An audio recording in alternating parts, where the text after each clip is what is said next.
അബുദാബിയിലെ ശൈത്യകാല ടൂറിസം ആഘോഷമായ ലിവ ഇന്റർനാഷണൽ ഫെസ്റ്റിവലിന് ആവേശത്തുടക്കം ജനുവരി 4 വരെയാണ് ഫെസ്റ്റിവൽ.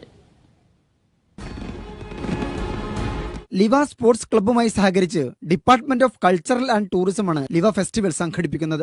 അൽദഫ്രയിലെ തൽമുരീബിലാണ് സാഹസികതയും സംസ്കാരവും സമ്മേളിക്കുന്ന ആഘോഷം. അൽദഫ്രയിലെ ഏറ്റവും ഉയരം കൂടിയ മണൽക്കൂനയാണ് തൽമുരീബിലേത്. മരുഭൂമിയുടെ സൗന്ദര്യം ആസ്വദിക്കാനാകുന്ന തരത്തിൽ മേഖലയിൽ ക്യാമ്പിങ്ങിനുള്ള സൗകര്യം ഒരുക്കിയിട്ടുണ്ട്. ഓഫ് റോഡ് അഭ്യാസ പ്രകടനം, ഡ്രിഫ്റ്റിംഗ്, ഡ്യൂൺ ബാഷിംഗ്, കുതിരയോട്ടം, പ്രാവ് വേട്ട, തത്സമയ സംഗീത നിശ, ഇങ്ങനെ പോകുന്നു ലിവയിലെ ആവേശ പരിപാടികൾ. കുടുംബങ്ങൾക്കായുള്ള സവിശേഷ ആഘോഷങ്ങൾ കൂടി ഇത്തവണ ലിവയിൽ ഒരുക്കിയിട്ടുണ്ട്. ലിവ സൂക്കിൽ നിന്ന് പ്രാദേശിക കൈത്തൊഴിൽ നിർമ്മിച്ച കരകൗശല വസ്തുക്കൾ കാണാനും വാങ്ങാനുമാകും. എല്ലാ രാത്രിയും 8 മണിക്ക് മരുഭൂമിയുടെ ആകാശത്ത് വെടിക്കെട്ട് നടക്കും. ഫെസ്റ്റിവൽ കാഴ്ചകളും ചുറ്റിലുള്ള മൺകൂനകളും കൺനിറയെ കാണാൻ ഹോട്ട് എയർ ബലൂൺ റൈഡുമുണ്ട്. Media 1 Abu Dhabi.